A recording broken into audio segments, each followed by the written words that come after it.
صحيفة المدينة أما الدستور كان مدينة waxaa la qoray sanadkii koowaad ee hijrada ayaa la qoray waan gartay waxay miilaadiga ay la mid tahay 622 markii uu sanadku uu ahaa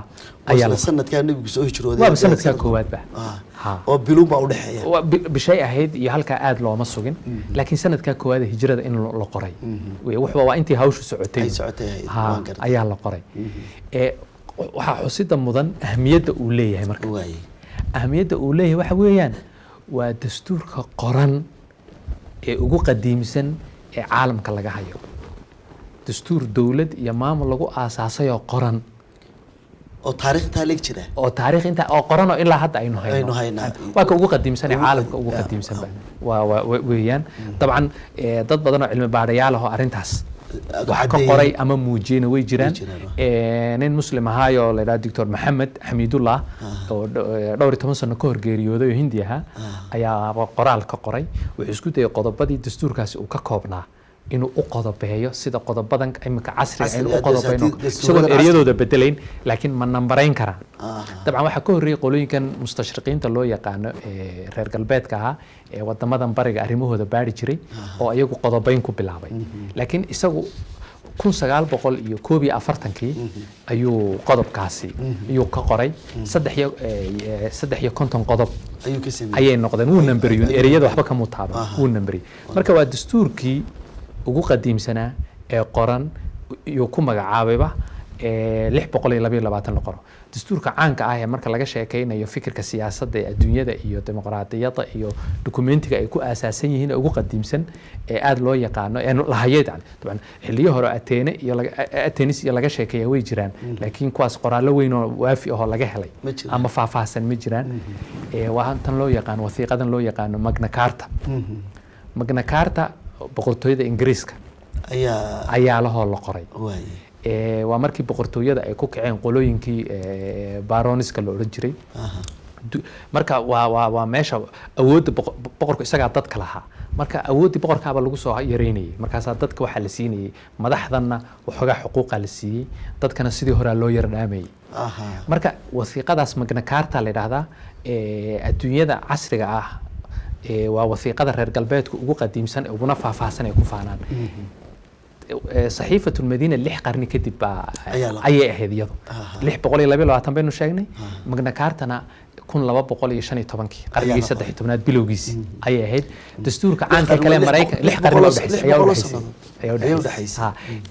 دستور كي كلام مرايكا كأو إسنا دستور هذا الدولة أي لا هي أوجو عن سنة أوجو فافاسان حتى إسنا اللي قرني ومغنا كارتا كسيد تبي أو قرني جستي تبنات تبيا قديسي أي اللي قريتونا وثيقة مركز دستور كمدينة لوجو مجعاب أما صحيفة المدينة سيد كتابات السيرة لوجو مجعابين دستور المدينة إيه صحيفة المدينة بقى أنت بلوجو مجعابة وثيقة داسي ما هي كهاد ليسا وقذب بديدو ساعة إنه تلماني صدق هي كنتم قذب أي كقوان تهي صدق هي كنتم كقذب أي كقوان تهي أنه أجنب بالقذب كواد النبي كوب العبي عليه الصلاة والسلام قذب كواد وكوب العبي والنبي يقولي وحوجه الرأي والقطبة قراء الكعبة هذا كتاب من محمد النبي صلى الله عليه وسلم بين المؤمنين والمسلمين من قريش ويثرب ومن تبعهم فلحق بهم وجاهد معهم دوكومنت كان أما وثيقة أما كتاب كان النبي محمد عليه الصلاة والسلام حق يسوق قرية هي والنبي محمد بقرية عليه الصلاة والسلام وحده حيا مؤمنين تي مسلمين تي أها قريش يرير مدينة وقريش وسوي جروتي ومكة كيمد يرير مدينة أم أو ساجران غدا أنتوا دي يورير مدينة ومسلمين مكتة أنت واحد صار رعدا ومن تبعهم قفكي راعة وأما مامولهان صار راعة أما الدينهان صار راعة ويمادة فلحق بهم حتى قفكي أنتوا صار إسلام أن صار راعين المدينة إيمانين دستور كان وما دقيو منا إلالينا يو إنه دقنا وما يعني حقوقنا قفكا مسينا يو واجباتنا مساري إيماده مقالدي المدينة حقوقي واجبات بيا أيوة يلا يا دستور وجاهد معهم وأنا إنه لقى على هاوشي جهاد كي يدفاع الدولة داس أوكي عدي كلاتين مسلمين هاين صار راعي وحاكم ده هاي يهودي مدينة وحاكم ده قبائل كمشركين تي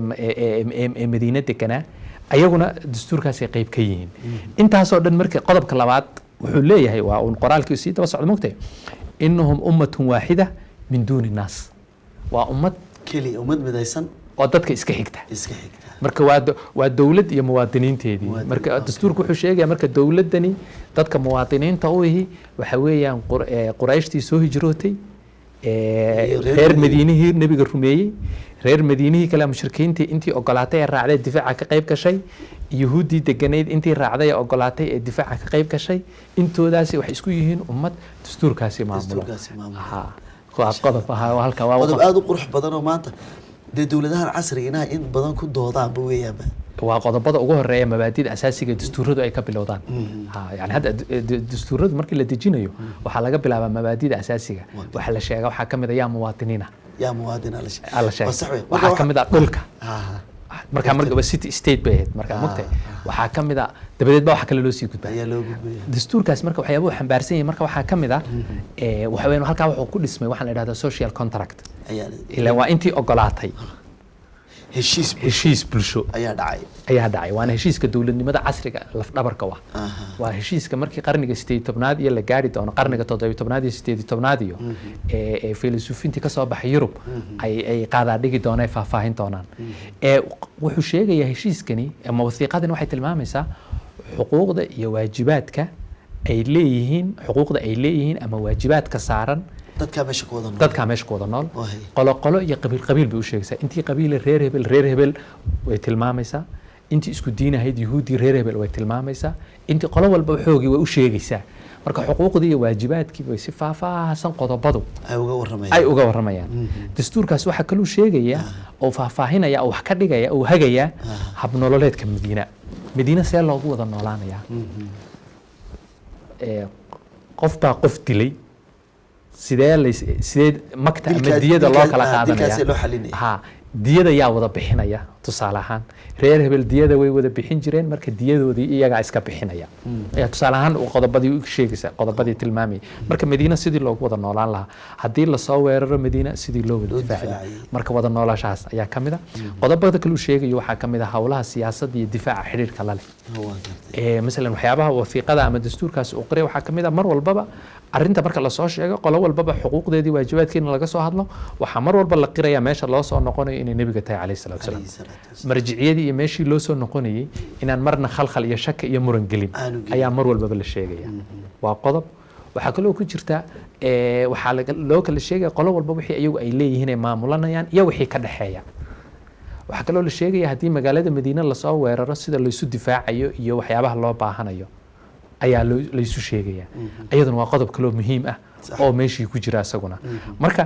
wasiiqadu way ka hadlaysaa waxa kale oo wasiiqadaas ama dastuurkaas Madiina uu ka hadlaya habayn qayb dhan oo dadkii reer Madiina ah waxay ka soo hijroodeen magaalada Maka waa muhaajiriintii waxay u baahan yihiin noloshoodii in la habeeyo magaaladii Madiina dulsaar ku yihiin marka magaaladii waa inay degaan reer Madiina magaalada way sii deganaayeen marka noloshoodii in loo sii habeeyo uma baahna ayagu laakiin noloshii guud ee ka dhaxaysay unbaa loo baahan yahay in la habeeyo laakiin qof noloshiisii meeshuu ka shaqaynsan lahaa iyo meheradiisii iyo qoyskiisii iyo aqalkiisii iyo waxaas way u diyaarsan yihiin way u habaysnaayeen laakiin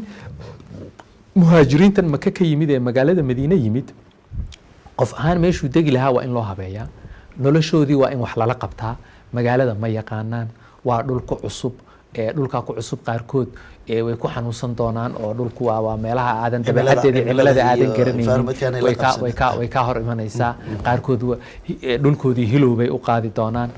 nolol maalmoodkoodii habay u daboolaan oo markii hore ma jirin marka way ka yimaadeen dabcan meeshii noloshoodii way soo burburtay halkan marka in iyagana noloshoodii la habeeyo qodobo ka mid ah wasiiqadaas ama saxiifatul Madiina ayaa qoraya qodobka kale ay qorayso oo muhiim ah oo u baahan inaan hoosta ka xariiqno wax weeyaan dawladdan Madiina waxaynu tilmaanay ama Madiina dadkan wada degan saxiifadana ay wada maamulayso maamulka wada yeeshay way kala duwan yihiin hayba kala duwan bay leeyihiin qaarkood waxa weeyaan waa reer Madiina qaarkoodna waxay ka yimaadeen waa Quraysh oo dibadda qaarkood waa ansaar qaarkood waa mushrikiin qaar waa yuhuud marka diimihii baa kala diin ahaan way kala duwan yihiin qabaa'ilkii baa kala qabiil ahaan isirkii way ku kala duwan yihiin oo qabaa'ilo kala duwan bay ka kooban yihiin marka wasiiqadani way u qirtay haybahoodaas kala duwan intii reer hebel ahayd reer hebelkoodii way yihiin laakiin intan inaga dhaxaysaa yaa maamulkaasa dantaa guud baynu wada maamulanaynaa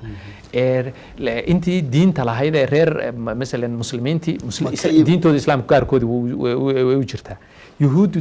diintoodii waa loo ogol yahay iyaguna waa loo qirsan yahay marka qolo kasta shacaa'irtoodii iyo arrimahoodii cibaadadoodii way wataan kuwa aanba lahayn oo mushrikiintii kale ee madiine loogu yimid baa iyaguna jooga oo iyaguna mushrikiintoodii ah marka halka dastuurka markaad akhrido marka waa waxa la yiraahdaa khusuusiyaadka cid walba wixii ay gaarka u lahayd sideeda loogu ilaan intii la isu tagay waxba inaga dhaxeeyo la isku darsaday waxna cid walba gaar way u lahayd cid walba wixii ay gaarka u lahaydna waa loo qiray